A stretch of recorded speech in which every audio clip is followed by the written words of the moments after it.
1910년 일본 총독부는 경복궁 정전 앞에 거대한 건물을 지었습니다.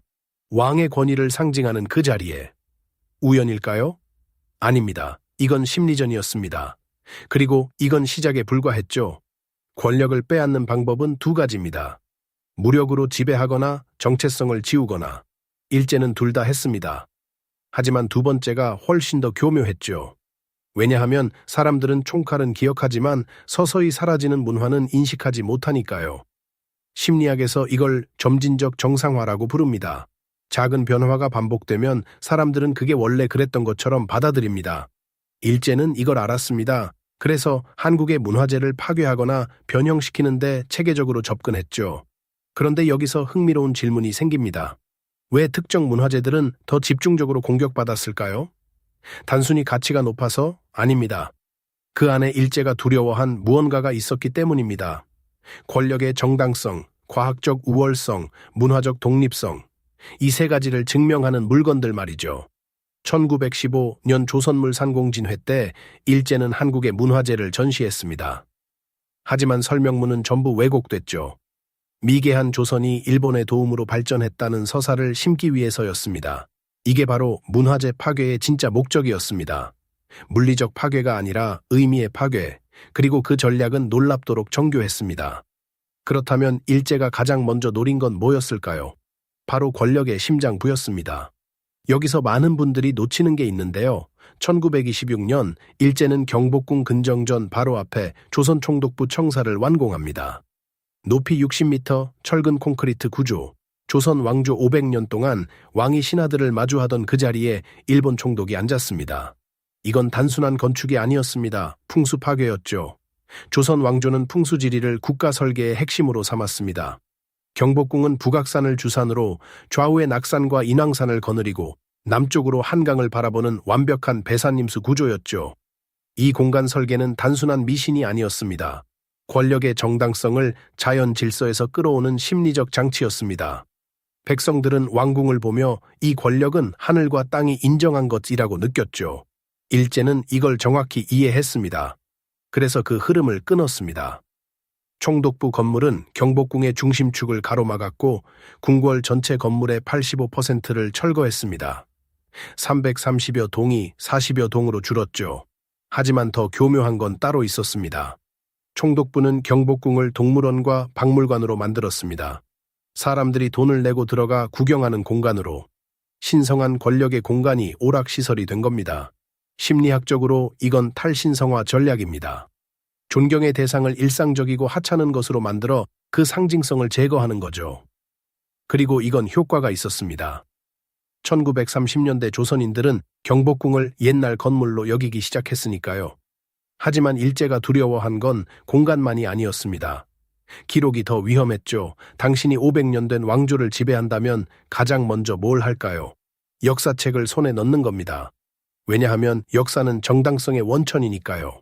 조선 왕조실록은 1392년부터 1863년까지 472년간의 기록을 담은 1893권의 책입니다. 왕의 일상, 정책 결정, 자연재해, 백성들의 민원까지 하루도 빠짐없이 기록됐죠. 이 실록은 세계에서 유례없는 연속 기록물이었습니다. 중국의 정사도 일본의 역사서도 이만큼 상세하고 객관적이지 않았습니다. 왜냐하면 조선은 사관의 독립성을 보장했거든요. 왕도 실록을 볼 수 없었고 사관은 왕 앞에서도 기록을 멈추지 않았습니다. 이 시스템이 만든 건 권력에 대한 견제였습니다. 일제는 이게 위험하다는 걸 알았습니다. 왜냐하면 실록은 조선이 체계적이고 독립적인 통치 시스템을 가졌다는 증거였으니까요. 미개한 조선이라는 프레임과 정면으로 충돌했죠. 그래서 일제는 1910년 실록을 조선 총독부로 옮겼습니다. 그리고 일부를 일본으로 가져갔습니다. 도쿄 제국대학 도서관에 27권이 보관됐죠. 하지만 더 중요한 건 내용 검열이었습니다.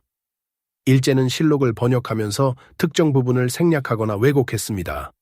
특히 임진왜란 관련 기록, 조선통신사의 일본 관찰 기록, 조선의 과학기술 발전 기록 같은 것들이요.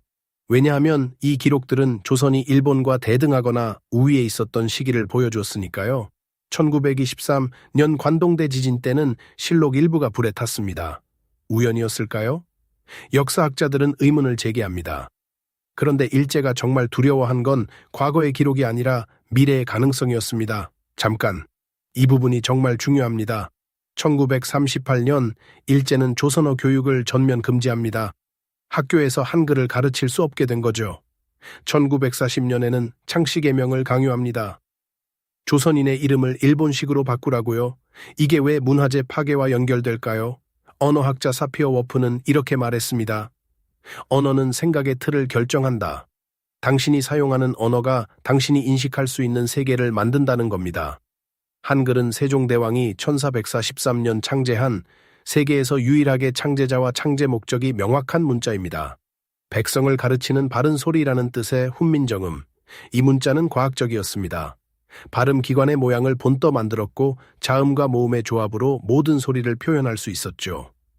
24개의 문자로 수천 개의 음절을 만들 수 있었습니다. 이 효율성은 문해율로 이어졌습니다. 조선 후기 한글 문해율은 40%가 넘었습니다. 같은 시기 일본의 한자 문해율은 20% 미만이었죠. 더 많은 사람이 읽고 쓸 수 있다는 건 더 많은 사람이 생각을 공유할 수 있다는 뜻입니다. 일제는 이게 위험하다는 걸 알았습니다. 그래서 한글을 지우려 했죠. 한글 신문을 폐간시키고 한글 간판을 철거하고 한글 책을 불태웠습니다. 하지만 완전히 성공하지는 못했습니다. 왜냐하면 조선어 학회 같은 지식인들이 목숨을 걸고 한글을 지켰거든요. 1942년 조선어 학회 사건 때 33명이 체포됐고 2명이 옥사했습니다. 그들이 한 일은 한글 사전을 만드는 것, 단어를 모으고 문법을 정리하고 표준어를 정하는 것. 이게 왜 목숨을 걸 만한 일이었을까요? 언어가 살아있으면 민족도 살아있기 때문입니다. 하지만 일제는 문자만 공격한 게 아니었습니다. 과학까지 왜곡했죠? 지금부터가 이 영상의 핵심입니다. 1910년대 일본 학자들이 석굴암을 발견했습니다. 경주 토암산의 불교 유적이죠. 그리고 즉시 복원에 착수했습니다. 문제는 그 복원이 파괴였다는 겁니다. 석굴암은 8세기 신라 시대에 만들어진 인공 석굴입니다. 화강암 블록 360여 개를 정교하게 쌓아 올려 만든 돔 구조였죠. 그런데 이 석굴에는 놀라운 과학이 숨어 있었습니다. 자연 환습도 조절 시스템입니다. 석굴 바닥과 벽 사이에 공기층을 만들어 습기를 조절했고 돔 꼭대기에는 환기구를 뚫어 공기 순환을 유도했습니다. 1200년 동안 석굴 내부 습도는 일정하게 유지됐죠. 부처상에 이끼 하나 끼지 않았습니다. 일제는 이 시스템을 이해하지 못했습니다. 아니, 이해하고 싶지 않았을 겁니다. 왜냐하면 이건 신라의 과학기술이 당시 일본보다 앞섰다는 증거였으니까요. 그래서 일제는 석굴을 잘못된 구조로 규정하고 콘크리트로 덮었습니다. 방수포를 씌우고 시멘트를 발랐죠. 결과는 석굴 내부에 습기가 차기 시작했습니다.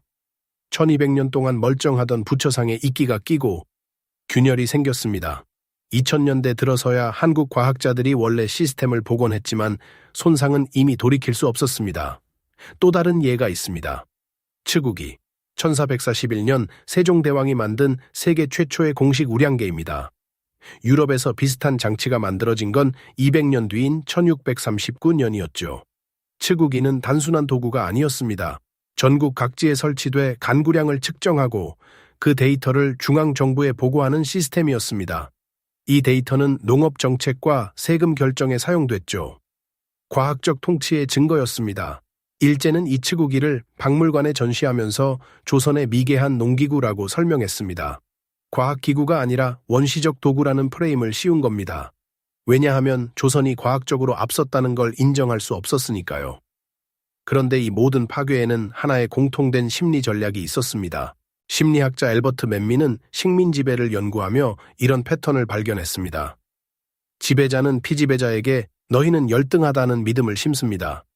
그리고 그 증거로 피지배자의 문화를 제시하죠.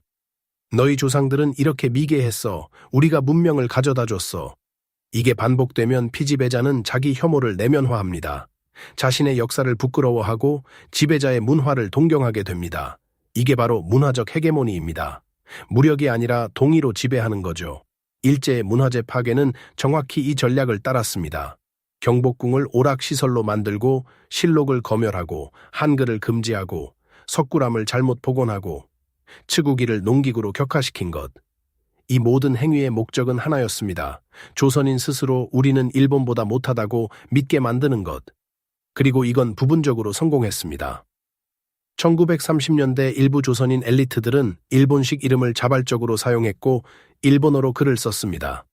문화적 정체성이 흔들린 겁니다. 하지만 완전히 성공하지는 못했습니다. 왜냐하면 일부 사람들은 끝까지 저항했으니까요.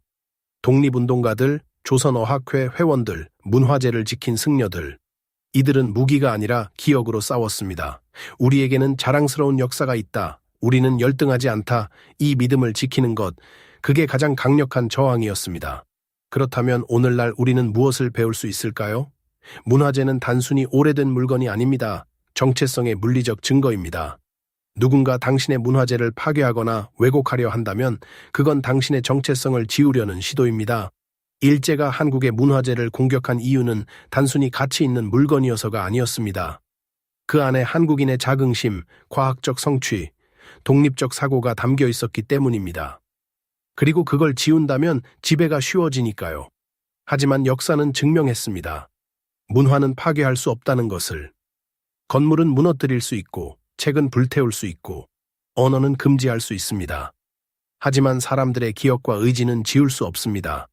오늘날 우리가 한글로 글을 쓰고 경복궁이 복원되고 조선 왕조실록이 유네스코 세계기록유산으로 인정받는 이유는 누군가 포기하지 않았기 때문입니다. 당신의 문화, 당신의 역사, 당신의 언어. 이건 당연한 게 아닙니다. 누군가 지켜냈기에 지금 여기 있는 겁니다. 그리고 이제 우리 차례입니다. 다음 세대에게 무엇을 물려줄 것인가? 그 선택은 지금 이 순간 시작됩니다.